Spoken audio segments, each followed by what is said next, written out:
Hello, it is Anna here from the Mindful Breastfeeding School, obviously, because we're in our group. And I am doing this talk this evening, and I thought, you know what, I'm going to stream it live in the Facebook group, just like I used to. So if you have signed up, then you'll get it as a replay as well. And obviously, if you signed up, you can go through and watch it from Zoom. It's completely up to you. But I thought I'll do it in here. And then yeah, it'll just be nice to have it in here. I think for those of you, I haven't done anything in this group for a really long time, and I'm undecided whether I'm going to keep going with this particular Facebook group or not. But in the meantime, for tonight, I just thought it'd be really nice to share with you what's going on at the Mindful Breastfeeding School, so you can have a bit of an update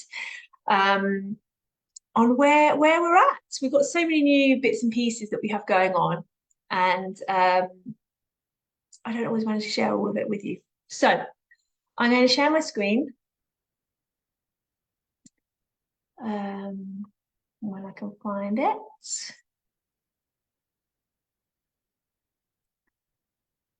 Bear with me 1 second.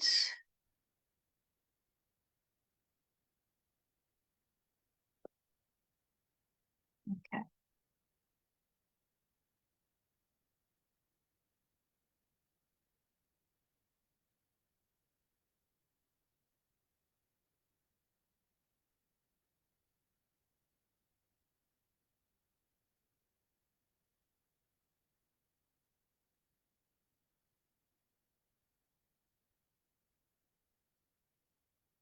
Hey, so I'm going to be talking tonight about mindful breastfeeding for breastfeeding supporters, and how you can bring calm, mindfulness, emotional well-being tools to the families that you work with. And we talked about this this talk is called emotional well-being for breastfeeding. And that's because it is so closely linked with working with breastfeeding families in the way that we do. So my name's Anna. If you don't already know me, you should do. But if you're new to the Mindful Breastfeeding School, then this is me. I have been a peds nurse it's coming up for 25 years actually now. I'm a lactation consultant, lactation educator. I'm a psychologist. I've just finished my MSc in positive psychology. I'm trained as a meditation teacher, and I founded the Mindful Breastfeeding School back in 2017. I've got 3 kids, and I live between the UK and South Africa. Today, I'm in England. Down in Kent. What brought me to this? What brought me into mindful breastfeeding? Well, I had my own tricky breastfeeding experience with my third. I had 3 very different experiences, but particularly with my third, we had some major challenges where I wasn't able to provide all the milk that she needed. And that really brought up a lot for me emotionally. And I learned that those emotions really impacted how breastfeeding was going. Not only how my milk was flowing, but also how I felt about myself, and that impacted my relationship with her and my relationship with others around me. And this was really where the seeds were planted, and some of the tools that I used to help me get through that challenging time. And I started thinking, why isn't there more of this out here in the breastfeeding world? So that's how the concept of mindful breastfeeding came along. We know that breastfeeding, lactation, it is the biological norm, both for babies and for the bodies of those who have birthed their babies. And what that can mean is if breastfeeding stops early, which it does actually for a majority of people in the UK, and also for many people around the world, it can be a negative emotional experience, and it can even be traumatic. And we're not necessarily talking about this today, but I just want to emphasize how important the emotional side of infant feeding really is. And if we're working in infant feeding, we're supporting in that area. In fact, if we're working with any expectant or new families, we really need to understand or have ways of being able to support people with their emotions. Around 80% of new mothers initiate breastfeeding in the UK, and about 80% of those say they stopped breastfeeding before they wanted to, which is just enormous. And again, that's down to the UK. But, it's interesting. In South Africa, I really need to get hold of the stats, but breastfeeding rates tend to be a bit higher.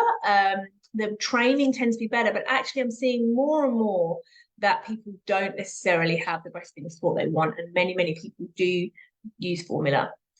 There's a lot of mixed feeding there. So I just want you to take a little moment, and I want you to have a think, and if you've got a pen and paper, write it down.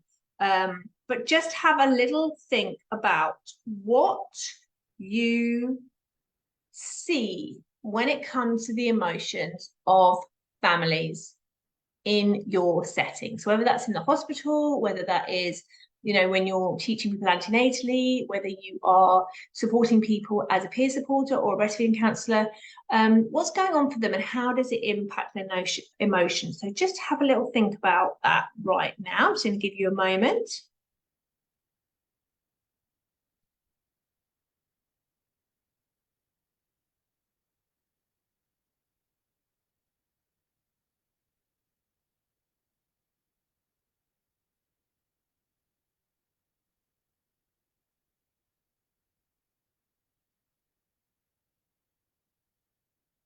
Okay. Really good to be reflective with this kind of work. So with mindful breastfeeding, we're really thinking about the mind, the body, and then the connection. These are the three elements that particularly come into our antenatal teaching, but just into mindful breastfeeding as a whole. We know about the connection between the mind and the body. I'm going to teach you a bit more about that in a minute. And then we know how important connection is, not just for feeding, for lifelong lifelong emotional well-being, mental well-being, mental health, and also for those relationships. So it's really important, and we're working with parents at this early stage, and we can really help them to have improved relationships as well as improved feeding. And it's all intermixed and it's in one. I've got it kind of in this neat little triangle, but it doesn't, you know, the truth is it's all kind of mixed up and tangled up with each other.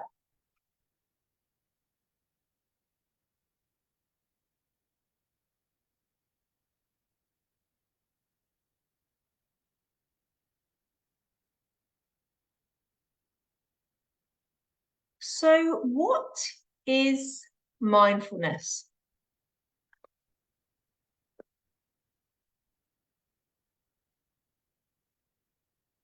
One second. So what is mindfulness?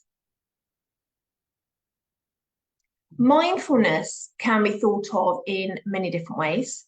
One of them is as awareness of the self. We might think about mindfulness as living in the moment, you know, not worrying too much about the past, not stressing too much about the future, or I should say, not overthinking about the past and not having too much anxiety or worry about the future. It's really living in the now. And when we have mindfulness as a practice or a way of being, it really helps our mind, our nervous system to be as it should in its default state. It helps our body to work at its best, and that includes with lactation as well.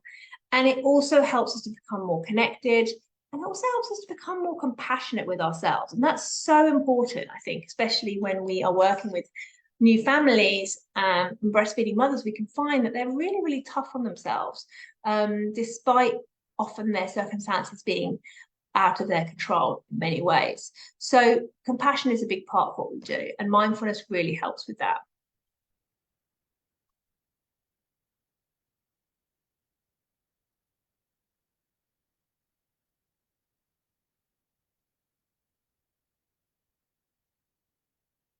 Now, we've got these elements to our philosophy at the Mindful Breastfeeding School, and this is our philosophy of well-being. So these are the elements that when we're working with new parents and breastfeeding parents, that really make a difference to the experience that they have. And as I go through each element, you're going to really start to understand a lot more about how we can help the emotional well-being of the families that we work with. So I'm going to start with self-compassion. I'm going to work around the wheel. Like I just said, self-compassion is really, really important. We tend to have a negativity bias, which means that we're looking for things that are wrong, things that are not going right.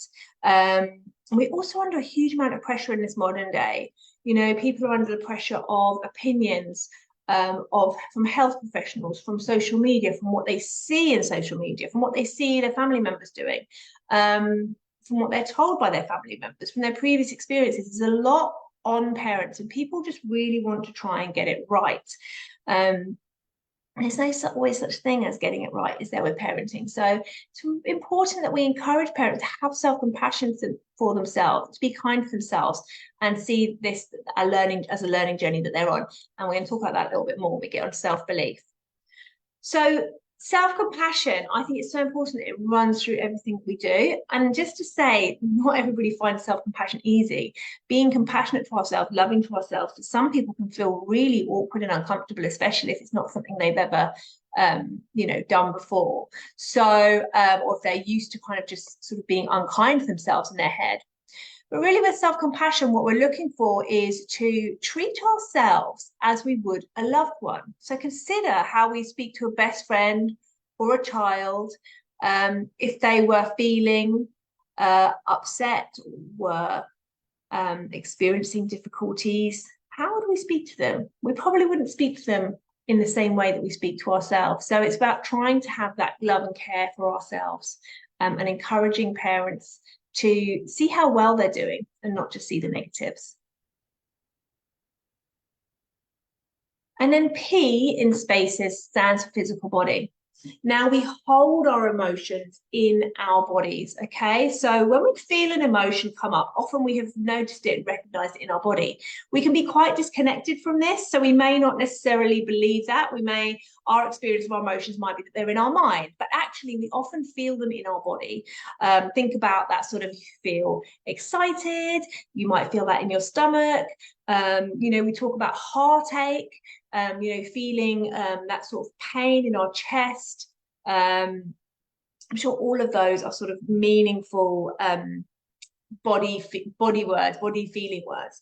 So we do feel our emotions in our body, and our emotions can get kind of quite stuck in our body. So it's important that alongside being compassionate to ourselves, we care for ourselves as well. And this isn't about telling parents to have tons of time for themselves and take time out for their babies and their children. That just isn't possible. But it is important that we understand that emotions can get stuck in our bodies, and the way to help ourselves move through emotions is to recognize that, acknowledge our emotions, but also move our body and keep active. So there's some different ways that we can encourage new parents to care for their bodies. We can encourage them to be grateful for what they're able to do. So often we're working with breastfeeding problems. People's bodies are letting them down. They feel like their bodies are letting them down anyway. We wouldn't necessarily call it that. They may feel like they're no good at something. So having gratitude for the things they are able to do is really, really good, really important. I'm sure you have those conversations often with the people you go and support with breastfeeding, say, look at what you're able to do. Look at what you have been doing. You've done really well with everything that has been thrown at you, all the circumstances that have come your way. What an amazing thing you're doing. And encouraging them to be grateful can be really powerful. Focusing on nutrition and energy can also be useful. So understanding that eating well for energy can be really, really good.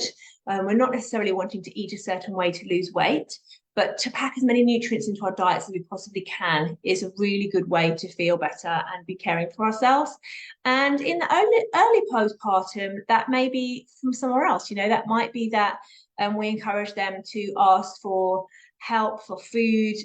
They prep meals before their baby comes, so that they really are making sure their nutrition aspect of their lives is looked after to a certain extent. And this isn't about saying you can't breastfeed if you have a bad diet. This is really about them looking out for themselves and helping themselves to feel as good as they possibly can with food. Movement, so moving your body every day, getting out for walks. Obviously, once you've recovered and got to the stage where you're able to do that after the birth, depending on what kind of birth you had, getting outside, connecting with nature, getting off up the sofa, walking around in the early days, all those sorts of things that are really important for our bodies. And as I said, knowing that trauma is held in the body. So moving our bodies in certain ways can help us to move away from trauma, to, sorry, not move away from it, but to process it. And there's lots of different types of movement that can help with that. Somatic exercises. We do something called mindful movements at the Mindful Breastfeeding School. You can do yoga, all sorts of things that can help. But just knowing this, that our physical body holds our emotions, can be very, very useful information for parents. Okay, this is where it gets really juicy, and this is where the Mindful Breastfeeding School really started. And even my kind of what I teach on this has really evolved over the last few years. But I'm going to sort of teach you the basics today so that you can take this knowledge into the families that you're working with, you know, right away.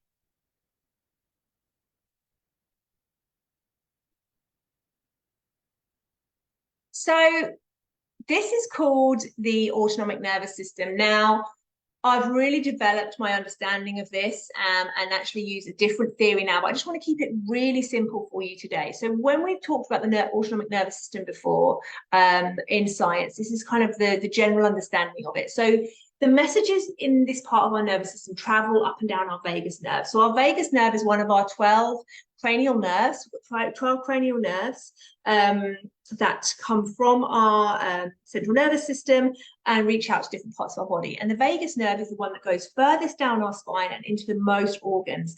And it is responsible for those automatic responses that our body makes depending on what we are seeing, what we're experiencing, what we're bringing in through our senses. Okay, so we have this system to keep us safe.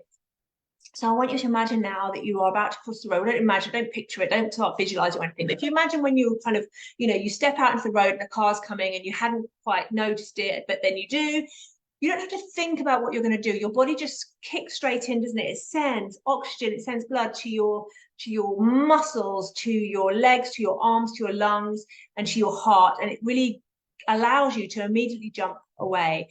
And you can almost feel that high alert feeling, can't you? So this is our sympathetic nervous system kicking in. It is our sympathetic nervous system that picks up how we're feeling or what's going on, in the world around us, and it automatically puts in these safety measures. So it kind of cuts off parts of the body that we don't need. So we don't really need our gut to be working. It sends energy to our lungs, to our heart, because we might be wanting to run away, we might be wanting to fight if it was like, you know, a predator or something. We might want to jump out the road if a car's coming. That kind of dry saliva feeling of saliva drying up in your mouth, that's part of it as well. Again, part of your digestive system slowing down. Our pupils widen to let in light so we can see where the other dangers are, to see where we need to run to or where we might need to hide. As far as hormones is concerned, adrenaline and cortisol are being released. Those are our stress hormones. But hormones that we need in breastfeeding, like oxytocin, are going to be restricted.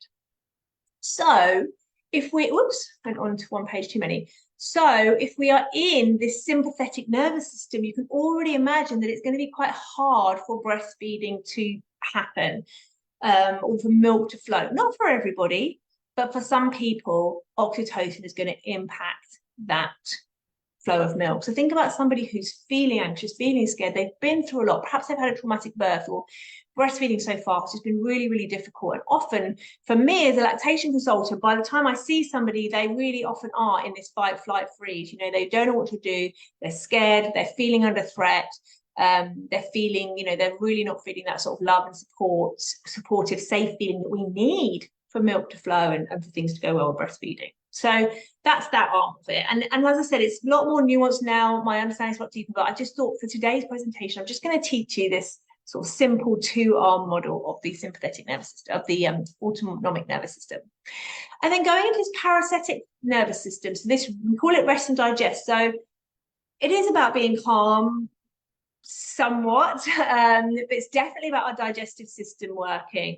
We're not in emergency mode. Our body's set, we're feeling safe, we're feeling secure, everything around us is okay. We have no reason to be in this threat system.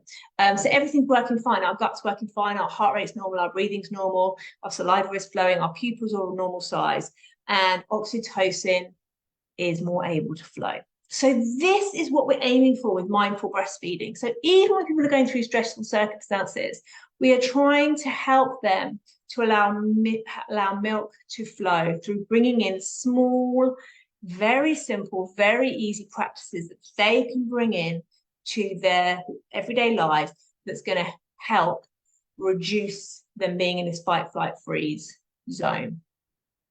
And just a little reminder of oxytocin and its job. So it's our milk ejection reflex.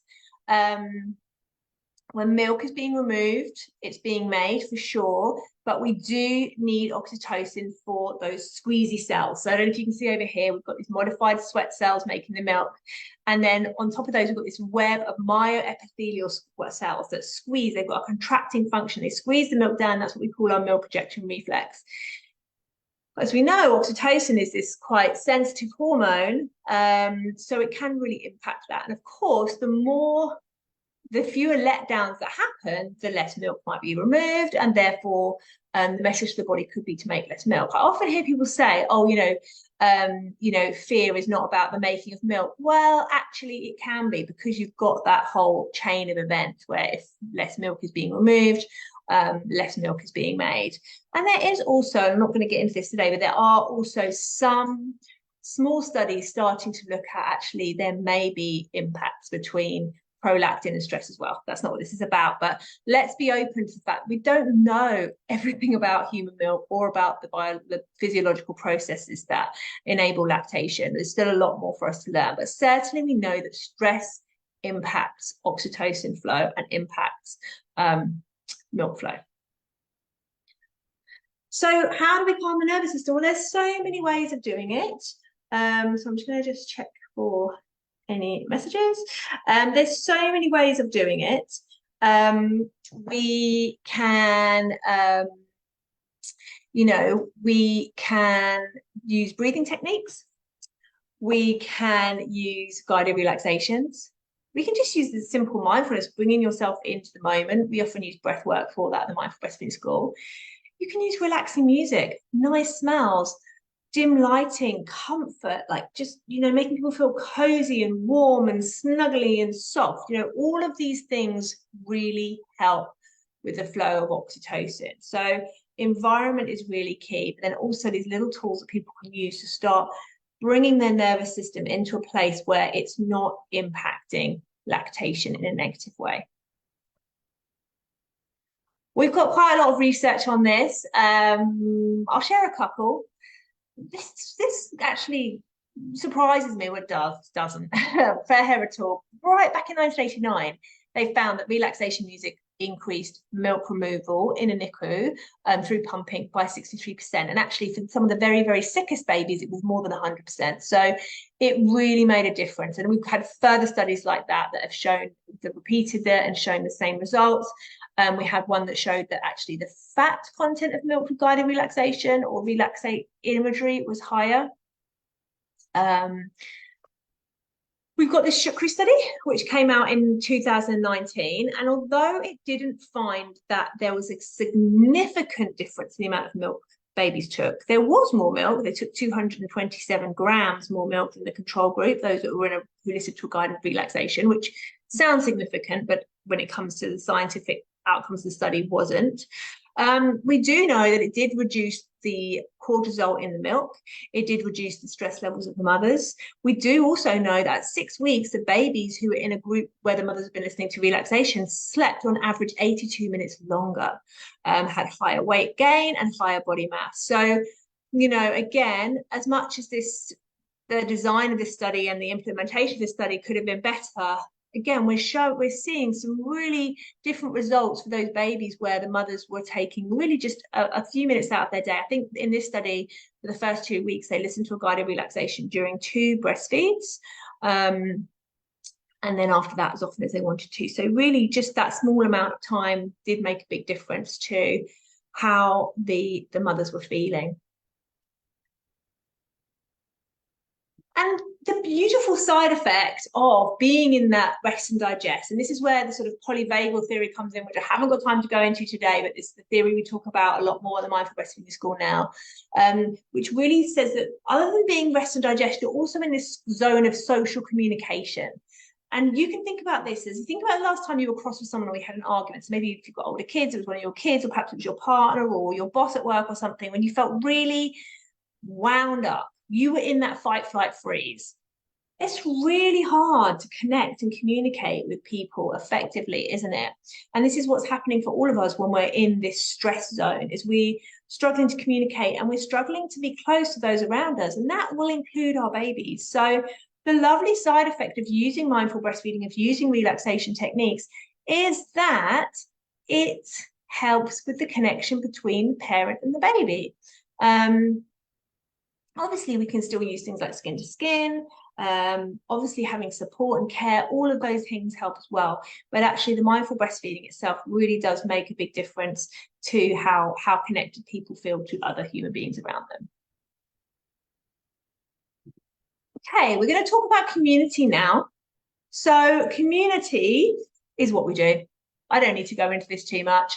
I've kind of already discussed how feeling safe, supported, and secure is going to help somebody to feel close to their baby, for breastfeeding to go better. We've already talked in physical body about how having that kind of support, perhaps to eat nutritional food, which in many cultures in the world would just be every day in the first 6 weeks after birth anyway.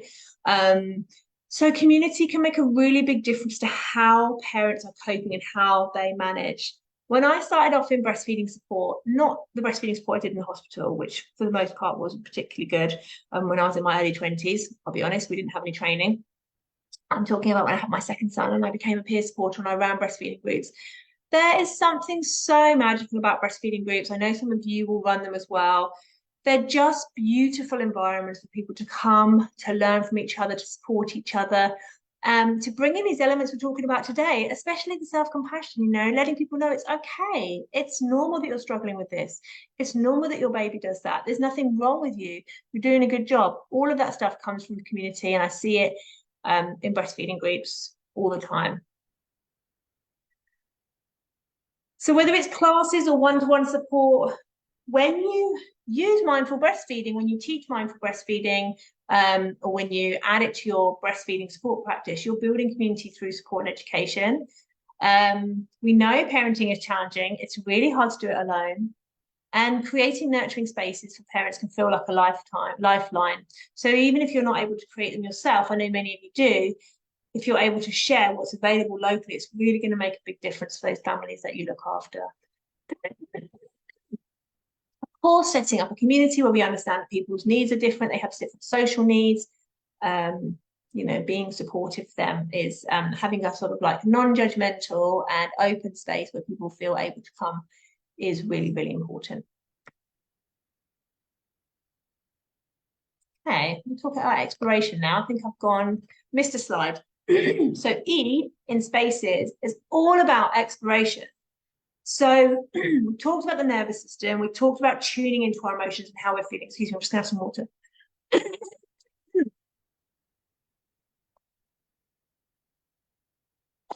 Another big element of what we do at the Mindful Breastfeeding School is helping people to tune into those emotions and how they feel.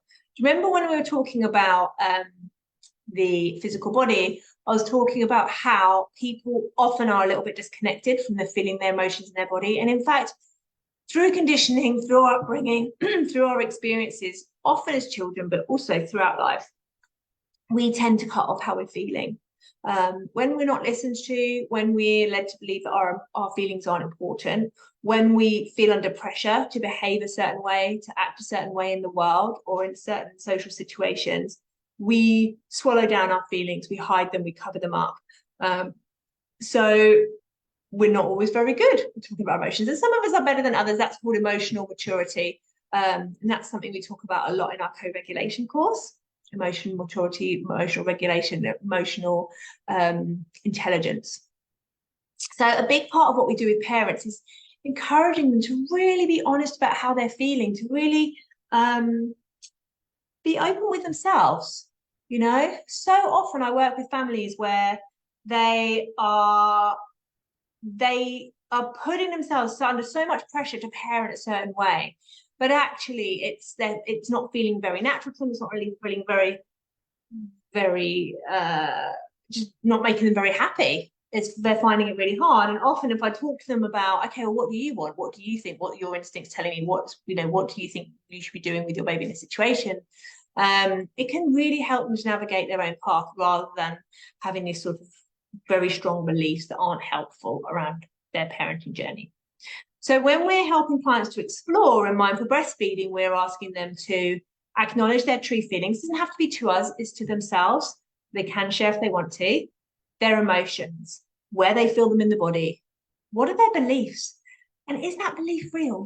Like so many people have this belief that because their baby's waking up certain times of night, that they're a bad parent or their baby isn't. And, there's sort of all this shame around it. And it's like, where did that belief even come from? So it's helping people to kind of dig through these beliefs. And when I run parenting groups now, the only group I really run now is called Mindful Baby and Me. It's our co-regulation group for parents, this is. And we spend a huge amount of time unpicking beliefs that people have picked up from family members, and then trying to sort of navigate their own way with this. So it's a process. It takes time, but it's extremely powerful if we're able to help people to do it. And also when we're saying exploration, it's also about helping them to explore what are their needs, what are their desires around parenting. I think we come into parenting thinking we just need to give everything to our babies and our partners. And actually, what about us? Yeah, we're important too. And I know the narrative with that is really changing, but sometimes parents need a little bit of help to kind of figure out what's that actually going to look like? How can I really do something for myself when, quite frankly, having these kids at home, this baby, it takes up every moment of my life. So at Mindful Breastfeeding School, we do help to show people a different way and have a different mindset around doing things themselves. So we use quite a few different tools to help people explore. We encourage couples to get talking. We encourage that right from the antenatal classes that we run. We get people to talk about their own breastfeeding story. What is it you feel about breastfeeding? How does it feel to you? How does it feel to your partner? Have you even discussed it? Do you know anything about it? What are the words you want to use about it? What are your fears? What are your beliefs? And also just sharing some education about, where we are culturally with breastfeeding and why we're there, because that can often have a real impact on people's beliefs. And they're not always the most helpful beliefs when they actually come to having their baby. And then once we've kind of got that exploration bit down, we use some of those elements, especially the beliefs that they have when we're thinking about self-belief. Self-belief is so important in breastfeeding. In my master's dissertation, I looked at every single paper that I could possibly find that was a link to the emotional well-being of breastfeeding parents. And overwhelmingly, most of the studies were done on something called self-efficacy, which is people's belief in their ability to reach their own goals. And there's been a breastfeeding self-efficacy tool made, a measure. And we know that those people who believe in themselves, who have a higher breastfeeding self-efficacy across the board, cross-culturally, in every single of these studies, and there's over 200 of these studies that show it, it's been shown time and time again, people who have a higher level of self-efficacy are more likely to breastfeed long-term and are more likely to breastfeed exclusively. So knowing that, and knowing that 80% of people in the UK don't meet their breastfeeding goals, how important is it that we try and help people to increase their self-efficacy, to help them increase their self-belief and their ability to do this? I think it's absolutely vital. And the good news is that Mindful Breastfeeding has tools to be able to help you to help them. So self-belief, we talk about it being from turning negative thought patterns. I can't do this. I'm not cut out for this. Breastfeeding isn't for me. My baby's no good at sleeping. I don't have a good baby. You name it. Whatever the things we're telling ourselves that are, rubbish. And turning those into more positive and more helpful beliefs. We do that through positive affirmations or positive self-talk. We also do it by talking about growth mindset. So talking about mindful breastfeeding as a learning journey, as something, it's a biological step in our lives. It's a biological stage. What other biological stage do we expect that we're just going to get it instantly? None of them. We don't expect our babies to just be able to stand up and start walking one day, or you know, to start talking. We don't expect our teenagers to just suddenly wake up and they're adults and they can do everything on their own without making any mistakes. No, they watch, they learn, they try, they get it wrong, they make mistakes, they fall. There's a lot of, you know, practice, and it's the same with breastfeeding. It's going to take practice. It's going to take a lot of getting it wrong, trying things out. You know, and sure, some people, you know, get there quicker than others, and it very much depends on, you know, the baby and the parent, and just, and also actually I believe a lot on this self-efficacy thing. If you believe that you're going to breastfeed no matter what, and you are determined to do it, and it doesn't matter what you do, you will do it. You will do it. And I say that as somebody who was never able to make the milk that my daughter needed, all of it.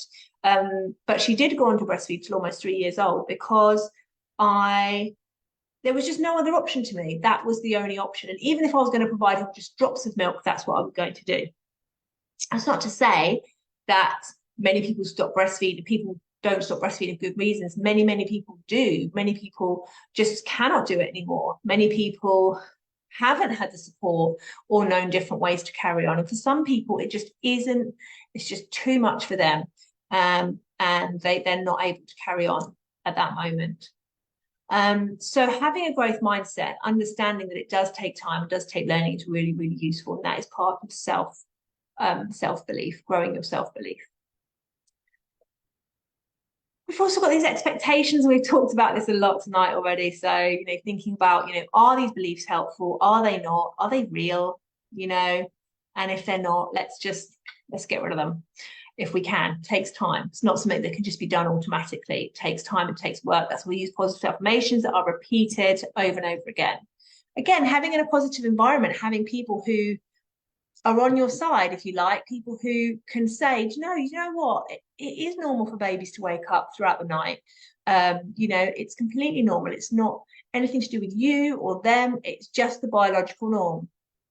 And not having everybody talking, you know, negatively about it.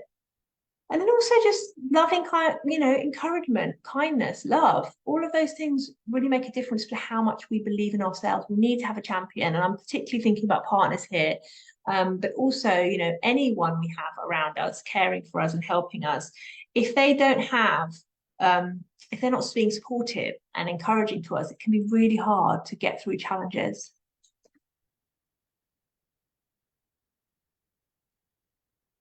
Okay. So I want you to think about, I am going to do a guided relaxation at the end, but I just want you to think about what barriers you have when it comes to supporting the emotional well-being of your patients, or your, I said patients, I mean your clients. So just have a little write down of that. And just think about now, with everything that I've shared with you tonight, what might you do differently if you had a little bit of time, a minute or two? What you might do differently from today. And then I'm going to talk to you a little bit about what we've got coming up. And then I will finish on a guided relaxation.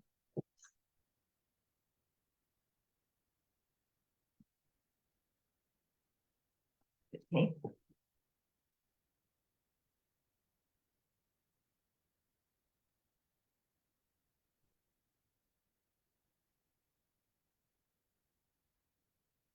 And if you kind of run out of ideas or you weren't sure, the different things that you could add just for today would be just to help someone just find a moment of peace, using breathing techniques. Perhaps they've already got some relaxation tracks they like. Perhaps they did hypnobirthing, or they're on one of the apps and they could just use those. It doesn't have to be breastfeeding specific, although you can find the Mindful Breastfeeding School on Insight Timer for free. We've got a couple of tracks on there. Sometimes just explaining the autonomic nervous system to parents can really help. It's not about shaming them, saying, oh, if you're stressed, you're going to impact breastfeeding. It's more about, okay, you're feeling stressed. Why don't you, this is the impact it can have on your body. What helps you feel calmer? What could help you feel more relaxed right now? What could we add into your day or into your environment that's going to make you feel better? And something which breastfeeding supporters do so well, and I know it's harder if you're a health professional, but just that, you know, taking time, listening, really, you know, giving them space to be able to share how they're feeling. And I find that for a lot of people, I'm the first person they feel like they've been able to do that with. And the beauty of mindful breastfeeding is that it's amazing for you as a practitioner as well. We're busy, we're overwhelmed, we're often, juggling family life and our professional life as well. Using the mindful breastfeeding tools on yourself is so, so useful, and that does form part of our training as well. Having boundaries, looking after ourselves, saying no to things, but also bringing these little practices into our lives, spending 15 minutes, even just a few days a week, can be a great way of feeling better about ourselves and being kinder to ourselves. And the more we're able to do that, then the better we are for others that we're looking after. Okay, so I'm going to talk a little bit about training, and then I will finish my guided relaxation as promised. So we offer 2 levels of training. We have our foundations program, which I'm not talking about today, and that's for people who've never worked in breastfeeding support before or haven't got a qualification in it. And we have our practitioner program, so the mindful breastfeeding program, which is for anybody who's already got some kind of some kind of breastfeeding qualification. So it can be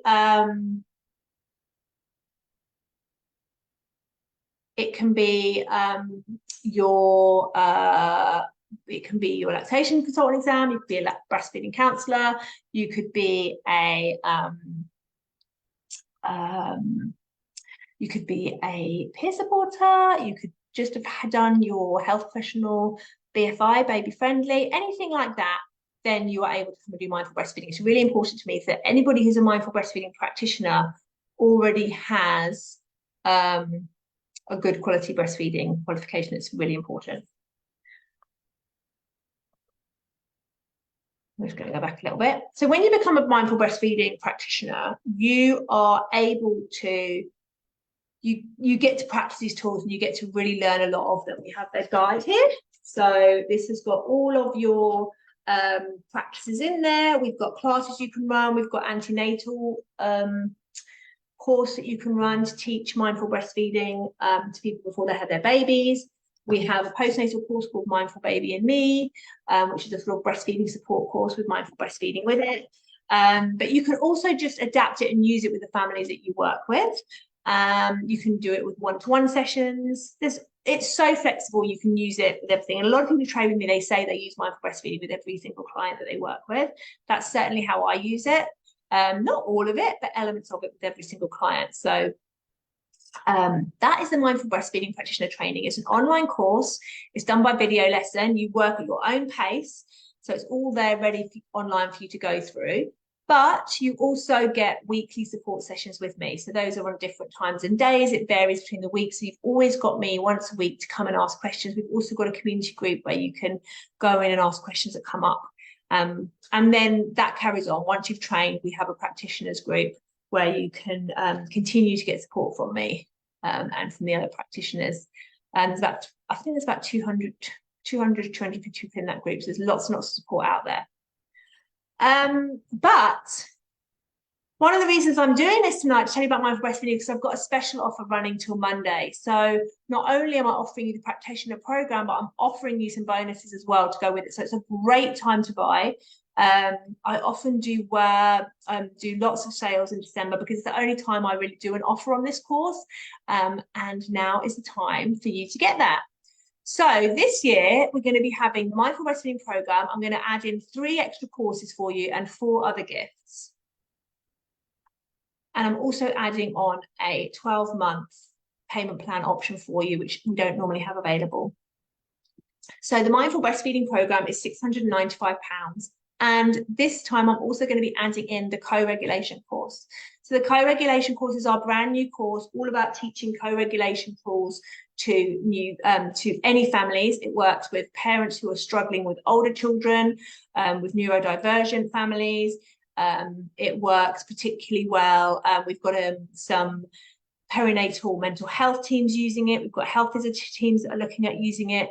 Very much about helping parents to regulate their own emotions so that they can then support their children. That is what the co-regulation course is about. You get that for free. It's worth £450. You also get the Mindful Breastfeeding Reflections course. So that's our debrief training. So with that, I teach you how to run a debrief session. for anyone who wants to have breastfeeding debrief. That is also for free. We also have the audience builder course. That course is like a marketing course. So if you're running your own business and you are wanting to you're wanting to understand how to do marketing and sales and all that stuff that we're not necessarily that good at as breastfeeding supporters, that course is there for you as well. You also get your guide sent to you in the post. You'll also get the co-regulation guide sent to you in the post. I've got that one with me here. You'll also get a copy of the Mindful Breastfeeding book. You will also get, and I haven't got it here, you're also going to get a journal from Baba. So Baba is my sister business, the Birth and Baby Business Academy, and we have just released a journal. So that's worth £26, and it's not a journal, it's a planner. So it's to plan your year for your birth or baby business. You're also going to get Mindful Breastfeeding pen and a couple of other things. We've got a self-care bundle of self-care activities for you as well.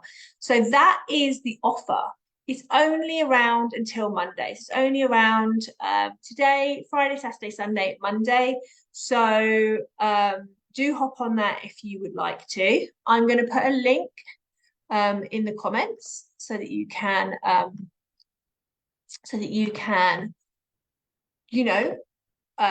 a little look at that a little bit more.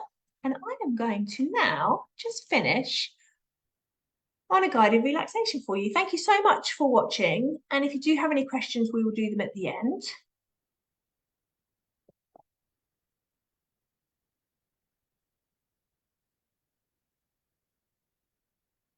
And if it's safe for you to do so, if you're not listening to this in the car or operating machinery of any kind, then just find yourself somewhere comfortable to sit.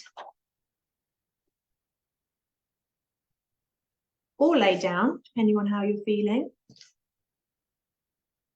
And this one is just an example of one of the relaxations we do at the Mindful Breastfeeding School for our parents. And it's called a guided relaxation for parent and baby.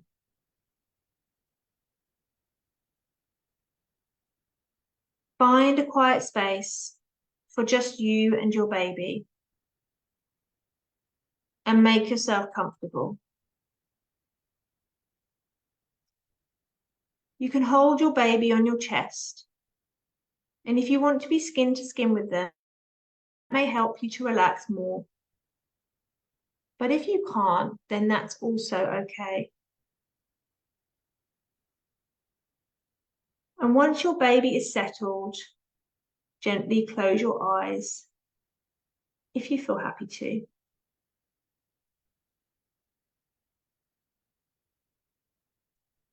And now I want you to take 2 or 3 deep breaths.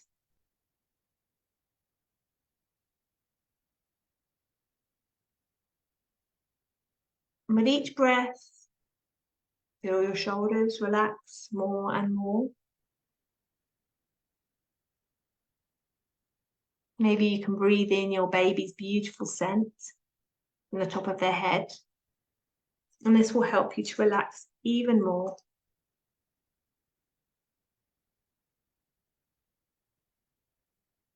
And as you relax, feel the weight of your baby's body on your chest. And now bring your attention to your baby's breathing. Noticing any little movements that they're making. Noticing the small rhythmical patterns of their breath. In and out. Sending you deeper and deeper into relaxation.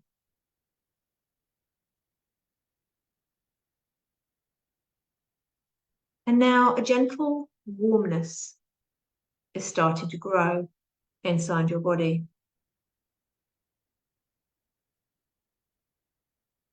It has a colour or a glow, and it's starting in the area of your heart. And that same warmness or glow is starting in the heart of your baby.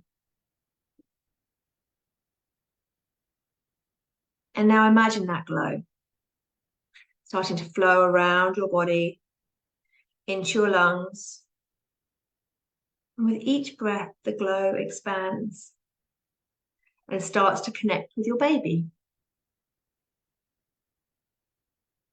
And as you both breathe, the colour and warmth is felt by both of you. Breathe in love. Breathe out love. And again. Breathe in love. Breathe out love. Over and over. Until you feel the warm glow of love and oxytocin flowing through your body and your babies in synchronization and almost as one. And as you relax here with your baby, be at peace and remember the two of you have a unique bond and connection that is not shared with anyone else in the world.